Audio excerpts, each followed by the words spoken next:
नमस्कार जोहार, मैं अनिकेत सिंह और आप देख रहे हैं टी45 की खास पेशकश चाय चुनाव और चर्चा।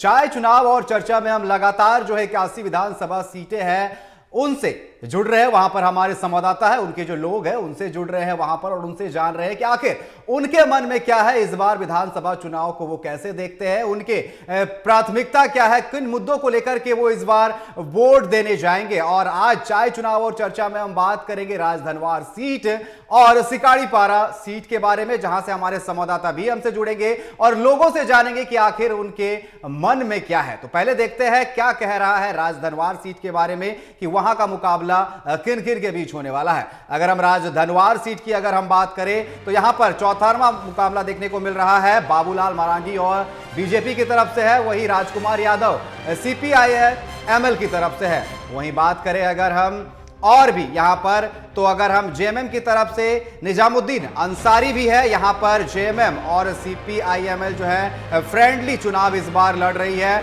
वहीं अगर हम बात करें एक और जो है निर्दलीय, कहीं ना कहीं चौतरफा मुकाबला जो है बनता हुआ दिख रहा है, वो जो है बाबूलाल के बहुत करीबी माने जाते थे निरंजन राय, वो भी चुनावी मैदान में है राजधनवार से। ऐसे में चौतरफा मुकाबला जो है राजधनवार में देखने को मिलेगा, जहां एक तरफ बाबूलाल मरांडी है, वहीं सीपीआई-एमएल के है राजकुमार यादव, वहीं जेएमएम की बात करें तो निजामुद्दीन अंसारी है और निर्दलीय प्रत्याशी निरंजन राय है। तो यहां पर मुकाबला जो है कांटे के टक्कर को देखने को मिलेगा।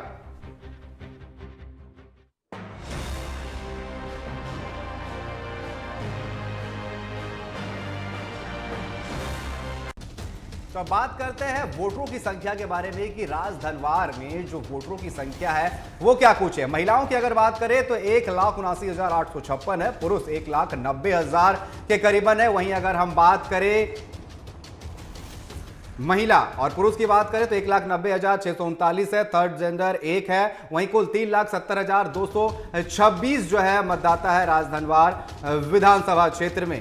तो आप लगातार जो है तस्वीरों के माध्यम से देख सकते हैं, महिला जो वोटर्स है वो 1,79,586 है। वहीं अगर हम बात करें थर्ड जेंडर की तो एक उनकी संख्या है और करीबन 3,70,226 वोटर जो है कुल राजधनवार विधानसभा सीट पर है।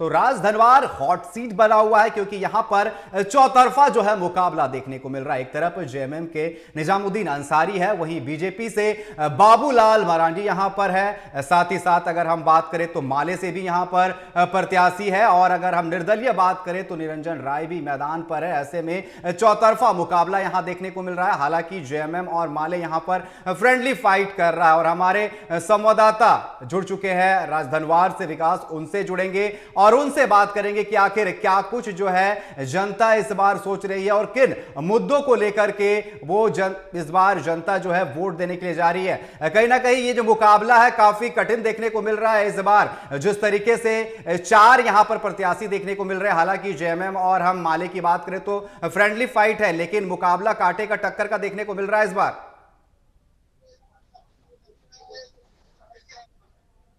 जी हाँ, जैसे जैसे चुनाव का तारीख नजदीक आ रही है, यहाँ चारों तरफ से जो है सो जो भी प्रत्याशी यहाँ खड़े हैं वो अपना प्रचार प्रसार में लगे हुए हैं और चारों तरफ से जो है सो गहमा-गहमी का माहौल बना हुआ है चुनाव का।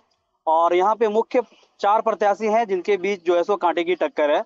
और खासकर यहाँ पर विकास की मुख्य मुद्दे जो आ रही है पब्लिकों के बीच से, यहाँ पे मुख्य मुद्दा विकास का है। क्या कार्य हुए हैं पिछले विगत 5 वर्षों में, उन मुद्दों को लेकर के यहाँ के वोटर जो है सो रणनीति बना रहे हैं, किनको वोट देना है किनको नहीं देना है।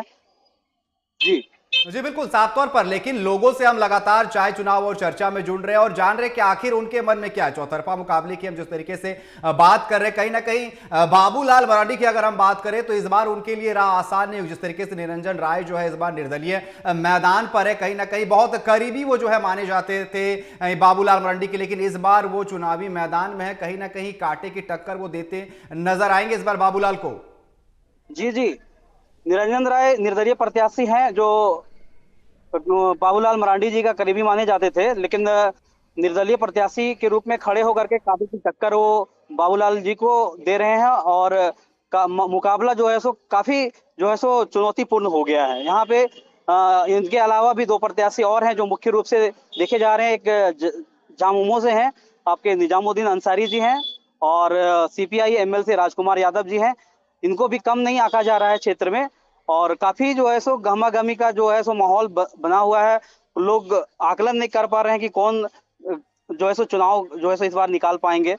जी विकास, जनता का मूड क्या है? जनता से जुड़े उनके मन में आखिर क्या कुछ है? इस बार क्या सोच रहे हैं? किन मुद्दों को लेकर के इस बार वो अपने मताधिकार का प्रयोग करने के लिए जाएंगे? जिस तरीके से लगातार हम बात कर रहे हैं कि 5 सालों में क्या काम हुआ, क्या बाकी है, कहीं ना कहीं इन सभी मुद्दों को लेकर के, क्षेत्रीय मुद्दों को लेकर के जनता जो है वोट डालने जाती है। जनता से जुड़ने की कोशिश करें और उनके मन को टटोले कि आखिर उनके मन में क्या है, वो बदलाव चाहते हैं या फिर वो संतुष्ट है जिस तरीके से 5 साल का पीछे का कार्यकाल रहा है, वहां पर विकास हुई है, विकास की गति कितनी तेज है?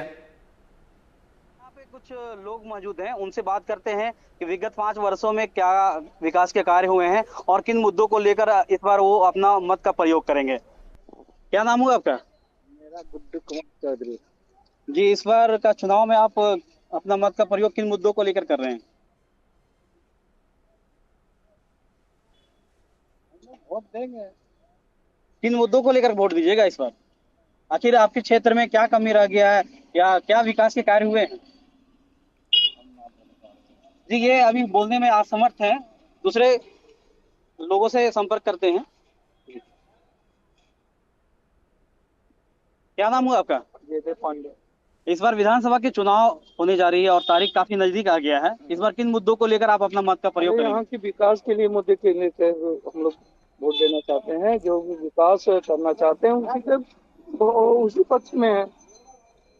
अच्छा, तो विकास के मुद्दों को लेकर के करना चाह रहे हैं। क्या ऐसा काम रह गया जो विकास के काम नहीं हुए हैं पीछे? बहुत ऐसा है इधर के विकास के, बहुत जैसे ऐसे गली है, वो ऐसा ऐसा चीज है जिसमें विकास नहीं हुआ है गाँव में।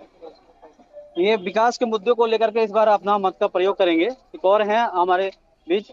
जी, क्या नाम हुआ शेर आपका? जनार्दन सिंह। जी, इस बार किन मुद्दों को लेकर आप अपना मत का प्रयोग कर रहे हैं? हम लोग यही मुद्दा लेकर के अथी कर रहे हैं कि हमारे गांव में किसान लोगों को कोई सिंचाई का व्यवस्था नहीं है, समझे। और गली कुची जो भी है, पूरे नाली पानी बहता है, उससे एकदम पूरा कचरा लगता है। ये नाली बनना चाहिए। और यहाँ पर डॉक्टर नहीं रहता है। हॉस्पिटल बन गया लेकिन डॉक्टर नहीं, एक भी डॉक्टर नहीं रहता है। इसके कारण से हम लोग को गिरिडीह जाना पड़ता है, धनबाद जाना पड़ता है और रांची जाना पड़ता है। और अगर डॉक्टर यहाँ रहेगा, अगर थोड़ा सा भी हाथ टूटता है तो डायरेक्ट उसको धनबाद जाना पड़ता है। तो कैसे प्रत्याशी का इस बार चुनाव कर रहे हैं आप? हम लोग देख रहे हैं कि जो प्रत्याशी हमारे सामने आवेगा, ये सब विकास करने वाला, उसी को वोट देंगे। यहाँ पे मुख्य रूप से 4 प्रत्याशी को देखा जा रहा है। आपका सीपीआई एमएल से हैं राजकुमार यादव जी हैं, झामुमो से आपके निजामुद्दीन अंसारी जी हैं, और निर्दलीय प्रत्याशी के रूप में निरंजन राय जी हैं, और प्रथम मुख्यमंत्री आपके जो बाबूलाल मरांडी जी भाजपा से हैं। तो इन लोगों के बीच में जो है सो किनको आप बढ़िया प्रत्याशी मान रहे हैं? ये अभी नहीं बता सकते हैं। ये और लोगों से संपर्क करते हैं। जी बिल्कुल विकास, कहीं ना कहीं लोग विकास के मुद्दों को लेकर के बात करें। बड़ी अच्छी बात उन्होंने कही कि जो स्वास्थ्य व्यवस्था है, कहीं ना कहीं अस्पताल को लेकर के उन्होंने बात कही कि अगर कोई भी बीमार पड़ता है तो बगल के जिले धनबाद उन्हें लेकर के जाना पड़ता है। कहीं ना कहीं स्वास्थ्य व्यवस्था जो है वहां पर उसकी जो विकास की गति है वो कहीं ना कहीं धीमी नजर आ रही है। जिस तरीके से सिंचाई की बात करें, कहीं ना कहीं जनता इस बार देख रही है क्षेत्रीय मुद्दों को, जिस तरीके से लगातार जो है क्षेत्र का विकास का जिस तरीके से हम बात कर रहे हैं, अभी उतना विकास हो नहीं पाया, जो मूलभूत सुविधाएं जो है वो मिल नहीं पाई राजधनवार की जनता को। जी, और अन्य लोगों से भी संपर्क करने का भी कोशिश कर रहे हैं। उनसे भी जानते हैं क्या मुख्य मुद्दा है उनका मत का प्रयोग करने का।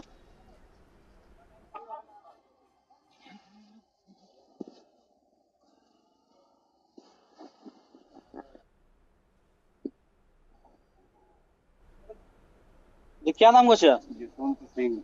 जसवंत सिंह। इस बार विधानसभा का चुनाव है और आप किन मुद्दों को लेकर आप अपना मत का प्रयोग करेंगे? क्षेत्र में विकास कितना हुआ है? विकास बहुत ज्यादा हुआ है। मरांडी जी विकास बहुत ज्यादा किए। अच्छा।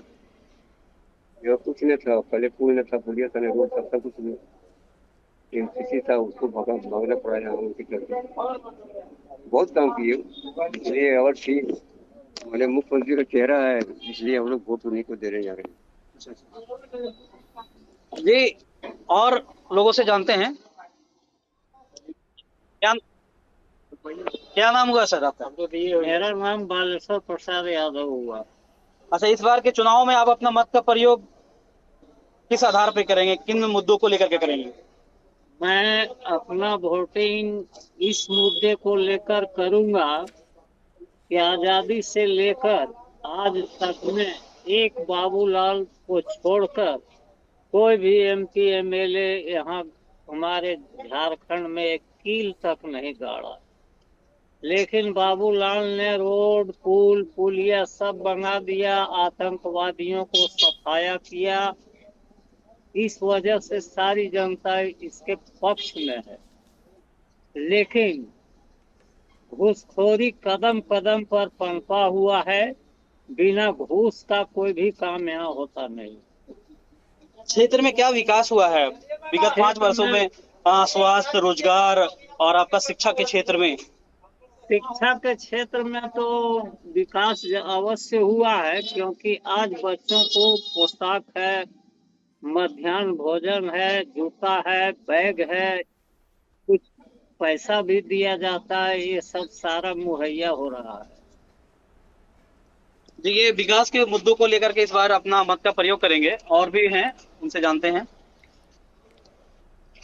क्या नाम? अच्छा, जी विकास, बिल्कुल जिस तरीके से आपका नाम विकास है और कहीं ना कहीं धनवार की जो जनता है वो विकास के मुद्दों को लेकर के इस बार वोट करने की बात करे। जिस तरीके से किसी ने कहा कि यहां पर अस्पताल जो है वो बढ़िया नहीं है, किसी को अगर गंभीर समस्या होती है तो बगल के जिले में ले जाना पड़ता है, और कहीं ना कहीं एक बड़ी बात कही है यहां पर घूसखोरी को लेकर के कि कोई भी अगर काम कराने के लिए सरकारी दफ्तर जाते हैं तो बिना घूसखोरी के जो है काम नहीं होता। कहीं ना कहीं कमीशन खोरी जो है वो ज्यादा देखने को मिल रही है। कहीं ना कहीं सब जो लोग हैं वो विकास की बात कर रहे हैं। कुछ लोगों का यह भी कहना है कि जो विकास की जो गति है वो तेज है, लेकिन कुछ लोगों का यह भी कहना है कि कुछ चीजें जो बाकी रह गई है वो भी पूरी करनी है। फिलहाल आपका हमारे साथ जुड़ने के लिए और तमाम तस्वीरें दिखाने के लिए, लोगों से जुड़ने के लिए आपका बहुत बहुत धन्यवाद। तो ये विकास राजधनवार से हमारे साथ जुड़े हुए थे, जिन्होंने तस्वीरें दिखाई, लोगों से जुड़े और चाय चुनाव पर उनसे चर्चा करते हुए जो बातें निकलकर सामने आई कि विकास की गति